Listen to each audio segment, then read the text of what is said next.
The boxing world is buzzing. Mike Tyson is back. Iron Mike, the baddest man on the planet, is stepping into the ring again, but hold on, something's different this time. His opponent isn't a seasoned pro, it's Jake Paul, the YouTuber turned boxer. This isn't your typical prize fight. This is a spectacle, a made-for-TV event, and everyone's talking about it. The buzz is deafening, the trash talk is epic, and the pay-per-view numbers are going to be astronomical. This fight has all the makings of a blockbuster, but let's be clear, this isn't about boxing, it's about money. It's about entertainment. It's about two personalities from different worlds colliding under the bright lights. Mike Tyson is a legend. His name is synonymous with power, speed, and ferocity in the boxing world. He's a former heavyweight champion. He's a global icon. From his early days in the ring to his reign as the undisputed champion, Tyson has left an indelible mark on the sport. He's one of the most recognizable athletes of all time. His influence extends beyond boxing, touching pop culture, movies, and even video games. His return to the ring, even at 56 years old, is a big deal. But facing Jake Paul? It's a matchup that has everyone talking. This is where things get interesting. It's not just about Tyson's comeback, it's about the spectacle of it all. Paul is a social media star. He's built his brand on controversy and entertainment. He's a master of self-promotion. From viral videos to high-profile stunts, Paul knows how to keep the spotlight on himself. He's built a massive following on YouTube and Instagram. Millions tune in to see what he'll do next. He's also a decent boxer with a few wins under his belt. He's taken on other social media personalities and even some professional fighters. But let's not kid ourselves.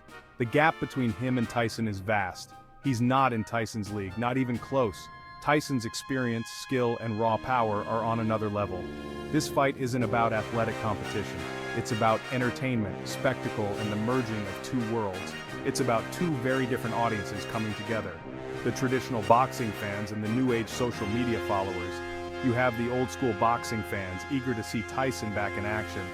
They remember his glory days and want to relive the excitement, and you have the younger generation glued to their phones ready to see if Paul can pull off the upset. They're here for the drama and the unexpected. It's a clash of cultures, the old guard versus the new wave, tradition versus innovation, a recipe for a media frenzy. The world will be watching, and no matter the outcome, it's sure to be a spectacle for the ages. Let's talk about the elephant in the room, the age gap. Tyson is 56, Paul is 25. That's a 31-year difference. Think about that for a second. When Tyson was winning world titles, Paul wasn't even born yet. This fight is a testament to Tyson's enduring legacy. People still want to see him fight. They still want to see him unleash that ferocious power. But it's also a sad commentary on the state of boxing. We're now in an era where age and experience are secondary to marketability and hype. It's about putting on a show, generating headlines, and cashing in. The integrity of the sport? That seems to be an afterthought. Let's be real, this fight is all about money. Tyson gets to add another chapter to his legendary career and collect a hefty paycheck in the process. Paul gets to share the ring with an icon, elevate his profile, and boost his brand. And the promoters? They're laughing all the way to the bank. There's a reason why these types of fights are becoming increasingly common. It's called nostalgia. People are willing to pay good money to relive their youth, to see their childhood heroes one more time. And the promoters know it. They're exploiting our love for the past, our fascination with legends, and our insatiable appetite for spectacle. And it's working. These fights generate massive pay-per-view buys, sell out arenas, and dominate the headlines. But at what cost to the sport of boxing? Every time a fight like this is made, boxing takes a hit. The sport loses a little bit of its credibility. It becomes less about athletic competition and more about entertainment. And that's a dangerous path to go down. Boxing has always struggled with its image. It's a brutal sport, often marred by corruption and controversy. But at its core, it's about two warriors squaring off in a test of skill, strength, and will.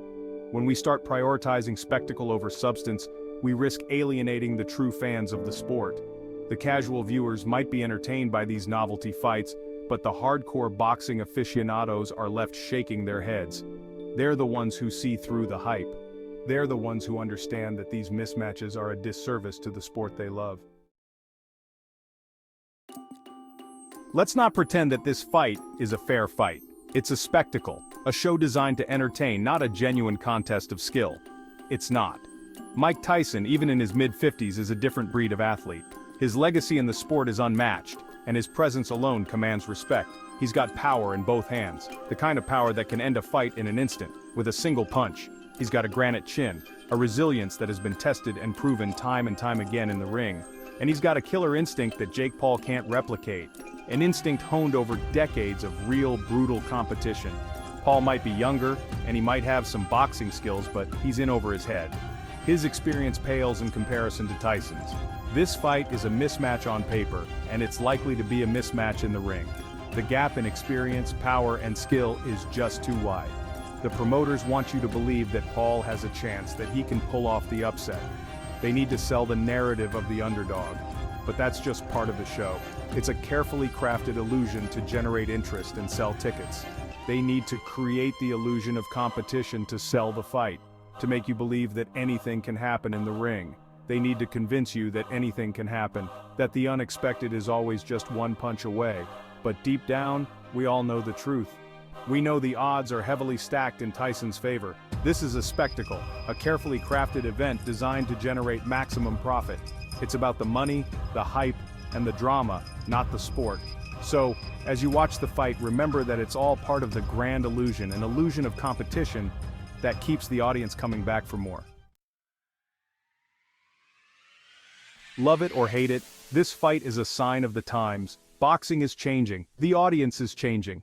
The sport that once drew in crowds for its sheer athleticism and skill is now evolving into something more dynamic and multifaceted. The way we consume sports is changing. No longer are fans confined to their living rooms or sports bars. They can now watch matches on the go on their phones, tablets, and laptops, making boxing more accessible than ever before. The rise of social media, the popularity of YouTubers, and the influence of digital platforms have revolutionized the way we engage with the sport. The insatiable appetite for content has created a new breed of boxing fan. These fans are constantly connected, always looking for the next big moment to share and discuss online. These fans aren't necessarily drawn to the technical aspects of the sport. They might not know the difference between a jab and a cross, or the intricacies of footwork and defense. They're not as interested in jabs and hooks and uppercuts. The technical prowess of the fighters, while respected, is not their primary focus. They're more interested in personalities, storylines, and viral moments. They follow the drama, the rivalries, and the personal journeys of the fighters. They want to be entertained. They crave the excitement and the adrenaline rush that comes with a high-stakes match. They want to see something spectacular. A knockout punch, a dramatic comeback, or an unexpected twist can make a match unforgettable. And that's exactly what fights like Tyson versus Paul provide. These matches are not just about the sport. They're about the spectacle, the showmanship, and the larger-than-life personas. They offer a blend of boxing and entertainment, a mix that appeals to both traditional fans and newcomers alike. A fusion of sport and spectacle, these events are designed to captivate and engage a diverse audience. Whether this is a good thing or a bad thing for boxing remains to be seen. Purists may argue that the sport is losing its essence, while others believe it's evolving to stay relevant. But one thing is for sure, it's the new reality. Boxing is no longer just about the fight in the ring. It's about the experience, the engagement, and the entertainment that surrounds it. There's something undeniably captivating about a spectacle. The bright lights, the roaring crowd, the anticipation in the air. It's an escape from the ordinary, a chance to witness something extraordinary. And that's exactly what fights like Tyson versus Paul offer. We're drawn to the spectacle, to the clash of personalities, to the possibility of an upset. We know it's not a real fight, not in the traditional sense. But we can't help but watch. It's like a car crash in slow motion. We know it's going to be bad, but we just can't look away. The promoters understand this. They know how to exploit our desire for spectacle, our fascination with the bizarre. And they're laughing all the way to the bank. The Tyson versus Paul fight raises an important question. What is the future of boxing? Will it continue down the path of entertainment, embracing spectacle over substance, or will it find a way to preserve its integrity as a sport? The answer is probably somewhere in between. Boxing will always be a business. There will always be a demand for big money fights, even if they're not always the most competitive. but there's also a growing movement to protect the integrity of the sport.